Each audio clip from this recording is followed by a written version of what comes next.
আসসালামু আলাইকুম রহমতুল্লাহি ওবরকাতুহু। সম্মানিত দর্শক, ইতিহাসের ভয়ঙ্কর দুরবস্থার মধ্যে বিএনপি পড়ে গেছে, বেহেশত এবং দোজখের মাঝামাঝি।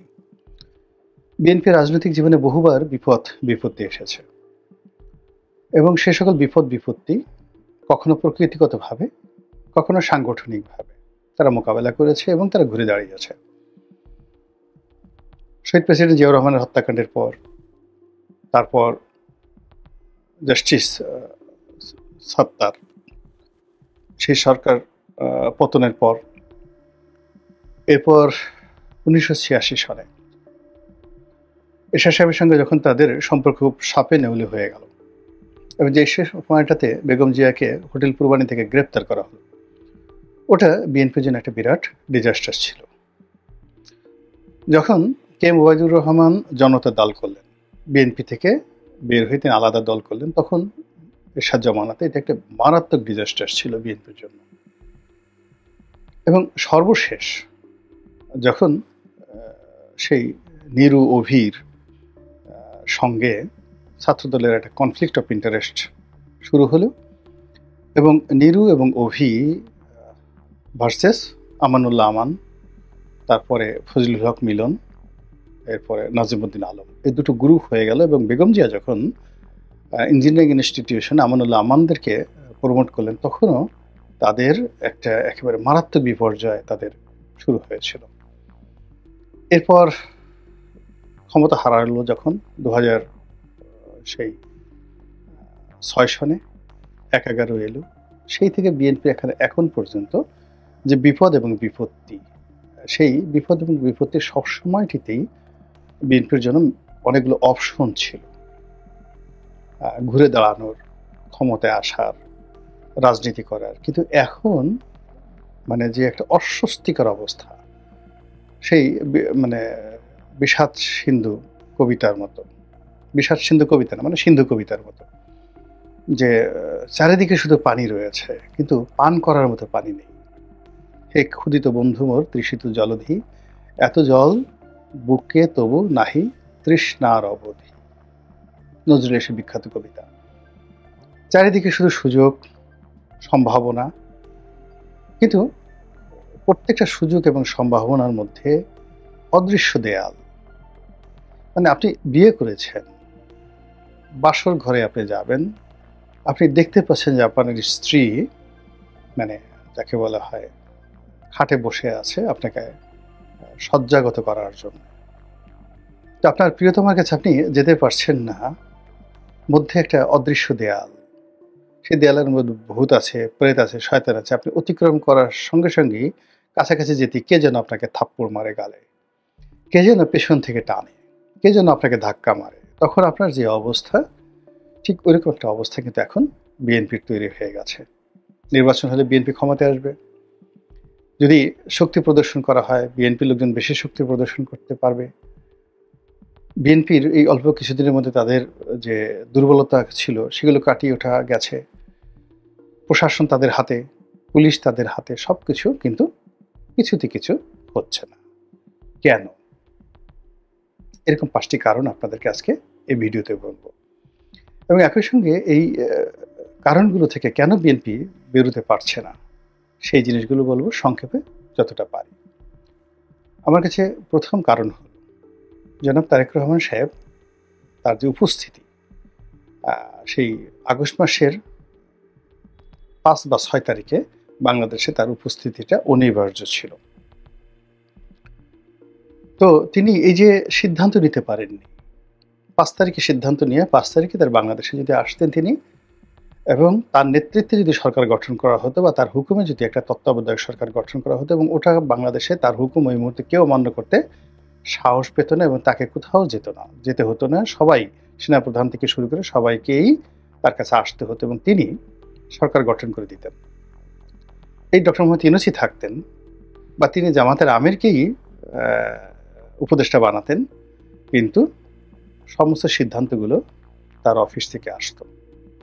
এই ট্রেনটা তিনি মিস করেছেন এবং রাজনীতিতে একবার যদি ট্রেন মিস করা হয়, দ্বিতীয় ট্রেন পাওয়াটা সাধারণত হয় না। এগুলো প্রথম কারণ। এরপরে দ্বিতীয় যে কারণটা হলো তিনি অজানা ভয়, অজানা আশঙ্কা দ্বারা তিনি আতঙ্কিত হয়ে পড়েছেন। অর্থাৎ বাংলাদেশে এলে তার কি হবে? তার নিরাপত্তা কিভাবে থাকবে? তিনি থাকবেন কই? কারা তার সঙ্গে আসবে? কারা তার সাথে বিরোধিতা করবে? তার পিতার মৃত্যু এবং তার নিজের জীবনের যে বিরূপ অভিজ্ঞতা, একাগারের সময় তিনি গ্রেপ্তার বরণ করে যে বেদনাহত হয়েছেন, এই জিনিসগুলো তাকে তাড়া করছে। এবং একটা নেতার জন্য সবচেয়ে বড় বিপদের এবং বিপত্তির কারণ হলো ভয়। কোনো নেতা যদি ভয় পেয়ে যান, তিনি আর সামনে এগোতে পারবেন না। দ্বিতীয়ত হলো নেতা যদি অবিশ্বাস করেন তার আশেপাশের লোককে, তার জীবন হারাম হয়ে যাবে। তো সেই ক্ষেত্রে যেহেতু তিনি অনেক দূরে আছেন, ফলে লন্ডনে যারা তার কাছে যাচ্ছেন, তার সঙ্গে কথাবার্তা বলছেন, বলার পরে তিনি সঙ্গতির কারণেই সিদ্ধান্ত নিচ্ছেন। দেখার পরে আবার একটু পরে সেই লোকগুলো বাংলাদেশে এসে যখন ২ নম্বরই করছে, নেতার সঙ্গে একটা ছবি আছে, নেতার সঙ্গে লন্ডনে দেখা করে আসলাম, এই গল্প ছেড়ে দলের যেভাবে সর্বনাশ ঘটিয়েছে অনেক নেতা আছেন, এটা তাকে আহত করেছে। ফলে তার বিশ্বাস এবং অবিশ্বাস এই দুটো তিনি এই আন্দোলিত হয়েছেন, কনফিউজড হয়েছেন, আবেগতাড়িত হয়েছেন, বিক্ষুব্ধ হয়েছেন, রাগান্বিত হয়েছেন বারবার, কয়েকবার, যে মানুষ এত বেইমান হয় কি করে। ৩ নম্বরে যে জিনিসটা হলো সেটা হলো যে এটাও তারেক রহমান সংক্রান্ত, সেটা হলো ইমেজ সংকট। তো ইমেজ সংকটটা তার সেই ২০০১ থেকে ২০০৬ পর্যন্ত যে ইমেজ সংকটটা হয়েছিল, সেটাকে রিভিল করার জন্য তার সময় ছিল কেবলমাত্র আগস্ট মাসটি।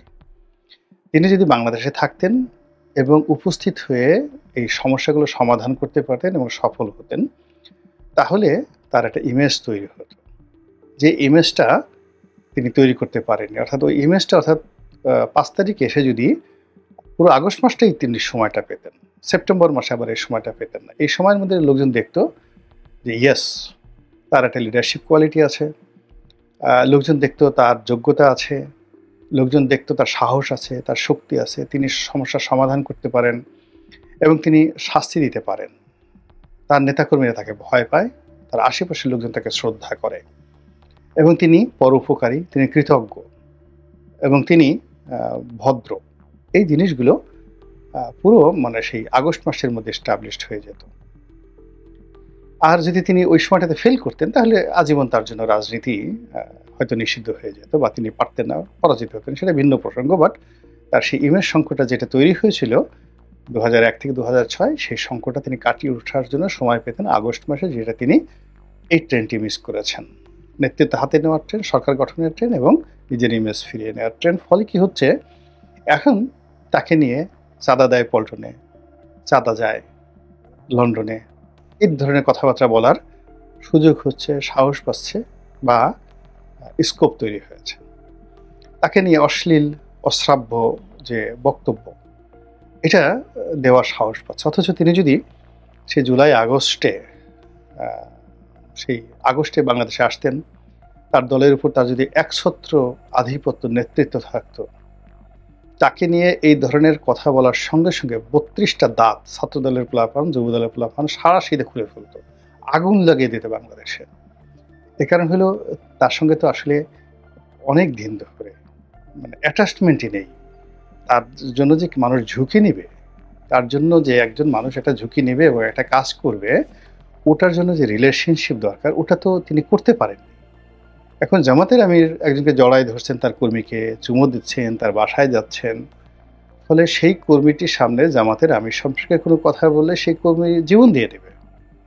একই অবস্থা শেখ হাসিনার ক্ষেত্রে প্রযোজ্য, একই অবস্থা বেগম জিয়ার ক্ষেত্রে প্রযোজ্য। কিন্তু তারেক রহমান সাহেবের সঙ্গে আপনি চিন্তা করুন যে ২০০৬ থেকে আজ অবধি এরকম ফিজিক্যাল অ্যাটাচমেন্ট তার নেই। একজন লোক গেল, ইংল্যান্ডে গেল, ৪-৫ দিন অপেক্ষা করে তার সাথে আধা ঘন্টার জন্য দেখা করলো, হ্যান্ডশেক করলো, একটা ছবি তুললো, কোনো পাবে বসে ১ কাপ চা খেলো বা কফি খেলো। এতে আসলে রিলেশনশিপ হয় না। রিলেশনশিপ তৈরি করার জন্য উত্তাল তরঙ্গের মধ্যে বা ঝড়ের মধ্যে হাত ধরে একসাথে যাকে বলা হয় চলতে। আপনি চিন্তা করেন ২১ আগস্ট গ্রেনেড হামলা হলো। আপনি মানববন্ধন তৈরি করে মানে যেই সময়টাতে ২১ আগস্ট গ্রেনেড হামলা হলো, ওই সময়টাতে ঢাকার মেয়র হানিফের সঙ্গে শেখ হাসিনার দা কুমড়া সম্পর্ক। শেখ হাসিনা চান মেয়র হানিফ মারা যাক।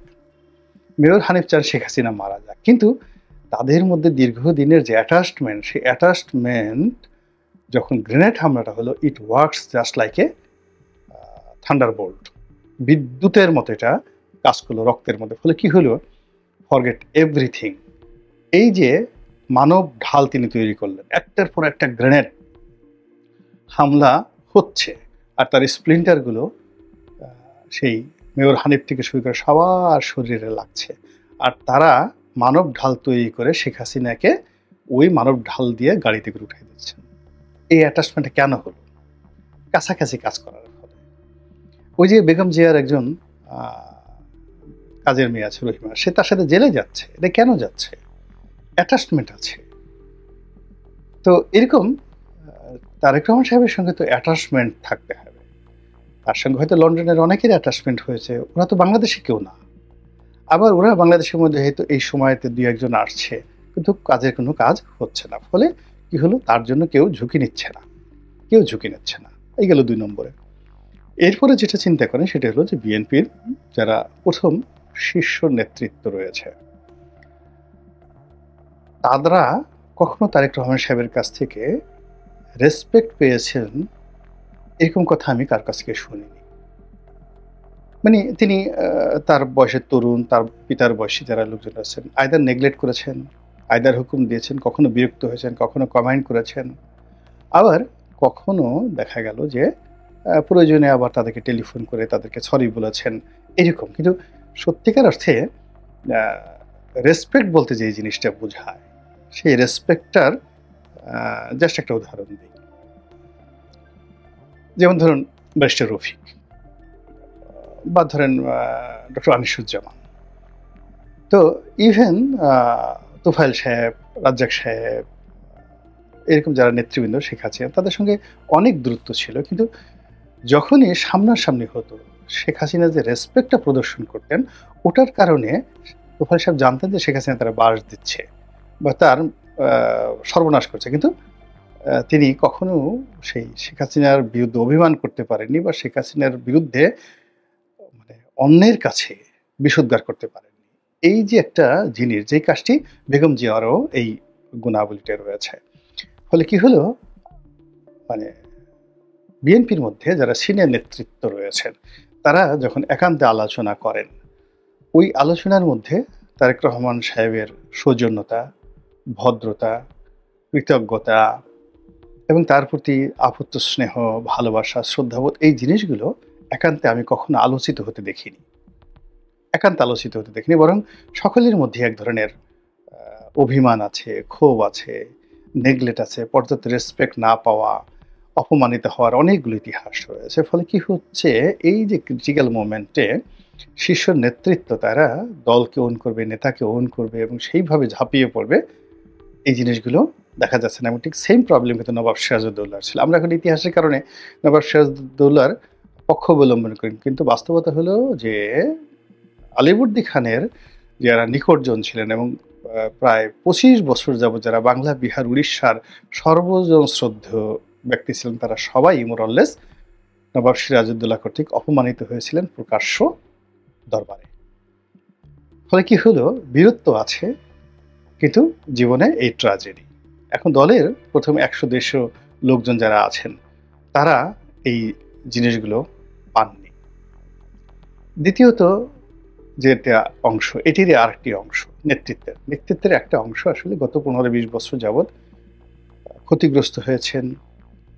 শেখ হাসিনার দ্বারা অনেকে প্রলুব্ধ হয়েছেন, অনেকে জেল জুলুমের দ্বারা যাকে বলে মারাত্মকভাবে ক্ষতিগ্রস্ত হয়েছেন। ফলে তাদের ওই ব্যাকবোন যে জিনিসটি, বা রুখে দাঁড়ানোর যে জিনিসটি, বা এই ক্রিটিক্যাল একটা মোমেন্টে দলকে নেতৃত্ব দেওয়ার জন্য যে শক্তিমত্তা দরকার, এটা এই সিনিয়র নেতৃত্বের মধ্যে নাই। আর দ্বিতীয় যে প্রজন্মটি ধরুন যারা আছেন, তারাও ওই সুযোগটা পাননি ১৫ বছরের অত্যাচারের কারণে।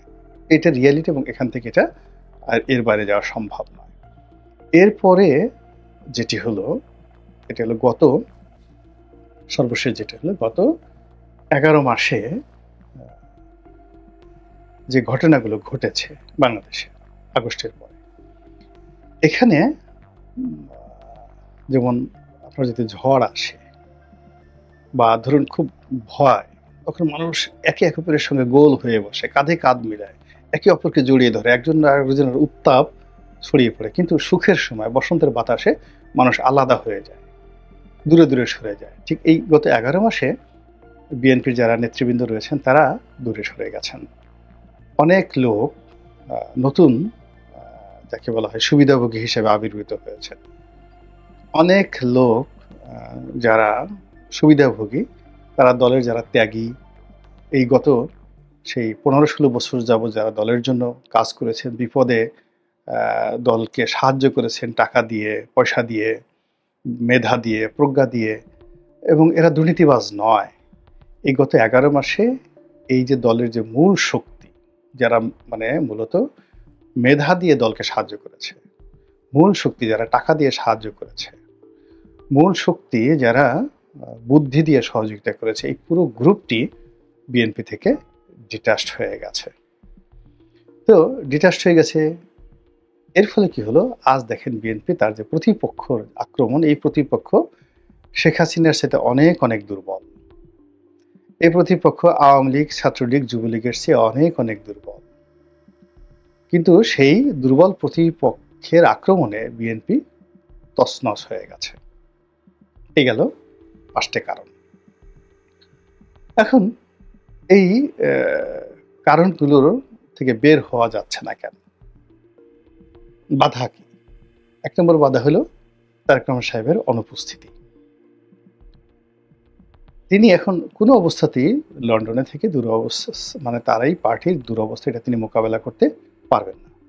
পার্টি বাঁচাতে হলে, দলকে ক্ষমতা নিতে হলে, দলের হাল ধরতে হলে তাকে আসতেই হবে, এর বাইরে কোনো বিকল্প নেই। এবং এটা এই দলের জন্য সবচেয়ে বড় বাধা। এবং তিনি যতই বেশি সেই এখন স্কাইপেতে বসে কথা বলেন, ওখানে বসে যত বেশি তিনি উপদেশ দেন, ভালো ভালো কথা বলেন, পুরোটাই কিন্তু বুমেরাং হয়ে যাচ্ছে, হাস্যরসের বিষয় হয়ে যাচ্ছে। এবং দুটো ওয়েব মিলে না। যেমন ধরুন একটা জনসভা, গরম, প্রচন্ড গরম, বৃষ্টি হচ্ছে বা উত্তাপ, হই হুল্লোড়, তো তিনি তো এই জনসভার এই অবস্থাটা বুঝতে পারছেন না। তিনি এসি করে একটা রুমে লন্ডনে স্কাইপিতে বসে বসে দেখছেন এবং খুব ধীর স্থিরভাবে তিনি বক্তব্য দিচ্ছেন। ফলে জনসভার উত্তাপের সঙ্গে তার যে উত্তাপ, এটা মিলছে না। ফলে দৃশ্যগুলো পাশাপাশি যদি আপনি দেখেন, এটা হাস্যকর হয়ে যাচ্ছে, দৃশ্যগুলো হাস্যকর হয়ে যাচ্ছে। আবার তিনি ওই ঠান্ডা করা রুমের মধ্যে বসে কখন উত্তেজিত হয়ে যাচ্ছেন, এরকম হয়ে যাচ্ছেন। যেমন ধরুন এই যে সর্বশেষ যে তিনি ডক্টর মোহাম্মদ ইউনূসকে হুমকি দিলেন যে ডিসেম্বরের মধ্যে নির্বাচন হবে, তো তিনি যেভাবে আঙ্গুল উঁচিয়ে রাগ হয়ে চোখ গোল গোল করে কথা বললেন, ওটার সঙ্গে মানে তার রাগের সঙ্গে ফিল্ডের কোনো মিল ছিল না। এবং তিনি বাংলাদেশে বসে, মঞ্চে বসে যদি এই ধরনের কথাগুলো বলতেন, আগুন ধরে যেত বাংলাদেশে। পুরো অবস্থাটা, এই যে তার যে অনুপস্থিতি, এটা হলো সবচেয়ে বড় বাধা। দ্বিতীয় বাধা হলো চাঁদাবাজি। মানে সত্যিকার অর্থে এখন বাংলাদেশে চাঁদাবাজ কারা, চাঁদা কালেকশন করে কারা, ময়লার টেন্ডার কারা নেয়, থেকে শুরু করে নানা রকম দুর্নাম যে বদনামগুলো হয়ে গেছে, এটা অস্বীকার করার কোনো উপায় নেই। এখন তাদেরকে বহিষ্কার করা হচ্ছে, তাদের বিরুদ্ধে কথা বলা হচ্ছে, সরকারকে যাকে বলা হয় দায়ী করা হচ্ছে যে সরকার এই জিনিসগুলো করছে না। কিন্তু আলটিমেটলি পাবলিকের তো সন্দেহপ্রবণ মন, এবং মানুষ বলতেই সন্দেহপ্রবণ। তারা চিন্তা করছে যে চাঁদা তো লন্ডনে অবশ্যই যায় না, সে লন্ডনে সে থাকে কি, তার তো চাকরি নেই, বাকরি নেই, খায় কি, টাকা পায় কই, ইত্যাদি কথাবার্তা। মানুষ বসে বসে কি করবে, চায়ের দোকানে সারাদিন কল্পনা করে, এবং ওখানে বসে বসে এই যে দুর্নাম এবং বদনামগুলো, অর্থনৈতিক সংক্রান্ত যে বদনামগুলো সরাসরি তাকে জড়িয়ে ফেলা হচ্ছে। এটা হলো দ্বিতীয় বাধা। তৃতীয় বাধা হলো যে এই মুহূর্তে সাইবার যুদ্ধ, মানে বিএনপির বিরুদ্ধে যে সাইবার যুদ্ধ চলছে, সেই সাইবার যুদ্ধ মোকাবেলা করার মতো শক্তি বিএনপির নেই। এখন জামাত তো অনেক আগের থেকেই তাদের সোশ্যাল মাধ্যমে তারা নাম্বার 1, এবং সেই সোশ্যাল মাধ্যমে জামাতের সঙ্গে আবার যুক্ত হয়েছে আওয়ামী লীগের বট বাহিনী, মানে আওয়ামী লীগে যারা এখন প্রচারণা চালাচ্ছেন তারা। তো এই দুটো সম্মিলিত শক্তি, তার সঙ্গে সঙ্গে আবার এনসিপি, মানে পুরো শক্তিটি, বাংলাদেশের রাজনৈতিক শক্তিটি, অন্য তাদের মধ্যে মতবিরোধ থাকতে পারে, অন্য যা কিছু থাকতে পারে, কিন্তু বিএনপি বিরোধিতায় একেবারে সবাই এক। ওই জিনিসগুলো তারা মোকাবেলা করতে পারছে না। 4 নম্বর হলো তারা বন্ধুহীন হয়ে পড়েছে।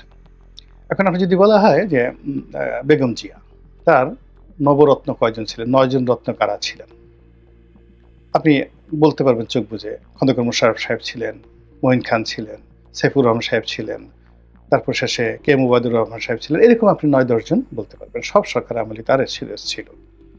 মোসাদ্দেক আলী ফালু সাহেব ছিলেন, হারিস চৌধুরী সাহেব ছিলেন। এর মধ্যে বিতর্কিত কয়জন আর সর্বজন শ্রদ্ধেয় কয়জন? আপনি দেখবেন সর্বজন শ্রদ্ধেয় বেশি। আচ্ছা, শেখ হাসিনার নবরত্ন কারা? একেবারে প্রথম থেকে আপনি সাংবাদিকদের মধ্যে কারা ছিলেন? এখন ইকবাল সোবহান চৌধুরীর মতো সাংবাদিক, নাইমুল ইসলাম খানের মতো সাংবাদিক, মঞ্জুল হাসান বুলবুল সাহেবের মতো সাংবাদিক, আবুল কালাম আজাদ সাহেবের মতো সাংবাদিক, পুরো প্রেস ক্লাব তার নিয়ন্ত্রণে, সব জিনিসগুলো। এবং প্রেস ক্লাবে যারা নিয়ন্ত্রণে ছিল তারা ভালো পত্রিকার সম্পাদক, কালের কণ্ঠ, বাংলাদেশ প্রতিদিন, সমকাল, প্রথম আলোর আনিসুল হক, সুরাব সাহেব থেকে শুরু করে সবাই শেখ হাসিনার লোক। তো সেখানে এখন আপনি দেখান তো যে বর্তমান জমানাতে একটা পত্রিকা দেখান, যে পত্রিকাটা বা একটা টেলিভিশন দেখান যেটা তারেক রহমান সাহেবকে এবং বিএনপিকে প্রমোট করছে না। আচ্ছা, ব্যবসায়ীদের মধ্যে চিন্তা করেন, ব্যবসায়ীদের মধ্যে জামাতপন্থী ব্যবসায়ী বলেন, আওয়ামী লীগপন্থী ব্যবসায়ী বলেন, পুরো গত 15-16 বছর যারা জামাতকে সহযোগিতা করেছে, আওয়ামী লীগকে সহযোগিতা করেছে, তার কাউন্টার তারা ভুল পাল্টেছে, কিন্তু বিএনপিকে সহযোগিতা করছে একটা গ্রুপ দেখান তো, নেই। আচ্ছা, ব্যবসায়ী গেল। বুদ্ধিজীবীদের কথা চিন্তা করেন, বাংলাদেশের বুদ্ধিজীবীরা যেভাবে মানে জামাত কেন্দ্রিক, যেভাবে আওয়ামী লীগ কেন্দ্রিক, সেভাবে বিএনপি কেন্দ্রিক বুদ্ধিজীবী তাদের কে আছে? আব্দুল হাই শিকদার যুগান্তরের সম্পাদক, জামাতের লোক। আপনি কারা আছে? কেউ হয়তো দেখা গেল যে অনেক কর্পোরেট 2-1 জন সাংবাদিক আছেন যারা অর্ধেক জামাত অর্ধেক বিএনপি, কিন্তু তাদের তো ইমেজ নাই, 2 কলম লিখতে পারেন না। তারা শুধুমাত্র ওই সাংবাদিকদের ট্রেড ইউনিয়ন করেন, আর ওইভাবেই তারা চলেন। কিন্তু তাদের একটা লেখা 10 লাখ লোক পড়ে, এরকম কোন লেখক তো বিএনপি নেই। বিএনপি নিজস্ব কোনো লেখক নেই, বিএনপির এমন কোনো প্রিয় মুখ নেই যার কথা মনোযোগ সহকারে মানুষ শোনে। আচ্ছা, ধরুন পিনাকির কথা মানুষ শুনে, এখন পিনাকি তো জামাতের লোক, জামাতের পক্ষে তিনি কথা বলছেন। তো বিএনপির পক্ষে কারা কথা বলছেন? বিএনপির যারা জাতীয়তাবাদী শক্তি তারা টকশোতে যাচ্ছেন, কথাবার্তা বলছেন, কিন্তু এই লোকগুলো তো সর্বজন শ্রদ্ধেয় নন। ফলে কি হলো, এই যে মেধা ভিত্তিক যে জায়গা, সেই জায়গাতে জামাত বিএনপির কাউন্টারে যা কিছু করছে ওটা কাউন্ট করার মতো অবস্থা নেই। এবং 4 নম্বরে যেটা আছে সেটা হলো আন্তর্জাতিকতা। এখন বিএনপির সামনে একটা সম্ভাবনা আসতে পারে, এই সম্ভাবনাকে কেন্দ্র করে পাকিস্তান, চীন, এমনকি ভারত, এমনকি আমেরিকা তাদের সঙ্গে ফরমাল বৈঠক করছেন।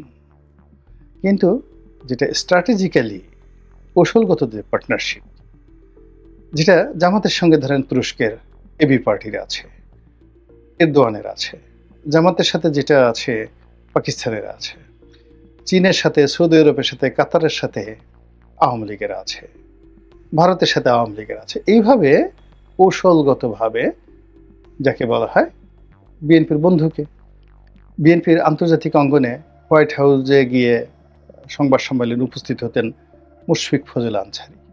এখন উনি তো এখন রাষ্ট্রদূত হিসেবে তার দায়িত্ব ইউনূস সরকারকে সহযোগিতা করা, উনি তাই করছেন। উনি তো এখন তারেক রহমান সাহেবের পক্ষে কথা বলবেন না।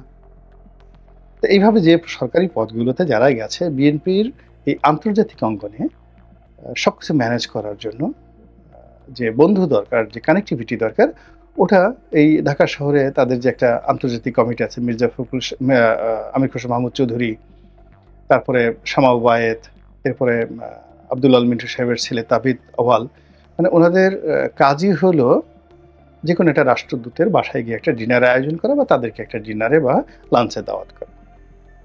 এখন একটা রাষ্ট্রের ফরেন পলিসিতে একজন রাষ্ট্রদূত, মানে কি বলবো, আমি তো সংসদ সদস্য ছিলাম, একজন রাষ্ট্রদূত অনেক সময় সচিবালয়ে গিয়ে বসে থাকছে, এখনো থাকে। অনেক রাষ্ট্রদূতকে আমি বললাম আমার অফিসে চলে আসবে, এখন চলে আসবে, আমি ফোন করলে সাথে সাথে চলে আসবে, আমার বাসায় চলে আসবে। তো ইট ডাজ নট মিন যে সে মানে তার মাধ্যমে আমি একেবারে আমেরিকা জয় করে ফেলবো। কিন্তু আমেরিকার যে জায়গাগুলো, ইংল্যান্ডের যে জায়গাগুলো, কৌশলগত সেই জায়গাগুলো লাইন আপে বিএনপি যারা প্রতিদ্বন্দ্বী তারা যেভাবে এগিয়ে আছে, তারা এই বাংলাদেশে রাষ্ট্রদূতের অফিস পর্যন্ত সেই জায়গাগুলো রাখতে পেরেছে। আর সিনিয়রদের মধ্যে মঈন খান সাহেব মাঝে মধ্যে ওই তার বাসায় রাষ্ট্রদূতের দাওয়াত করেন এবং এটা মিডিয়াতে আসে। এই পর্যন্ত আন্তর্জাতিকতা। আর সর্বশেষে হলো সিদ্ধান্তের ধারাবাহিকতা, যেটাকে কনসিস্টেন্সি বলা হয়। এটা হলো বিএনপির সবচেয়ে বড় বাধা। আপনি গত ১১ মাসে আপনি দেখেন তারা অন্ততপক্ষে ডক্টর ইউনূসের সাথে পাল্লা দিয়ে ১১ বার সিদ্ধান্ত পরিবর্তন করেছেন। ১১টি ভিন্ন রকম কথা বলেছেন এবং নিজেদেরকে ১১ ভাবে তারা উপস্থাপন করেছেন। একটা নির্দিষ্ট গোলে নির্দিষ্ট জায়গাতে ধারাবাহিকতা তারা রক্ষা করতে পারেননি এবং এটা তাদের ৫ নম্বর বাধা এই সমস্যাগুলো দূর করার ক্ষেত্রে। মহান আল্লাহ আমাদের সবাইকে হিদায়াত দান করুন এবং হেফাজত করুন। আসসালামু আলাইকুম ওয়া রাহমাতুল্লাহি ওয়া বারাকাতুহু।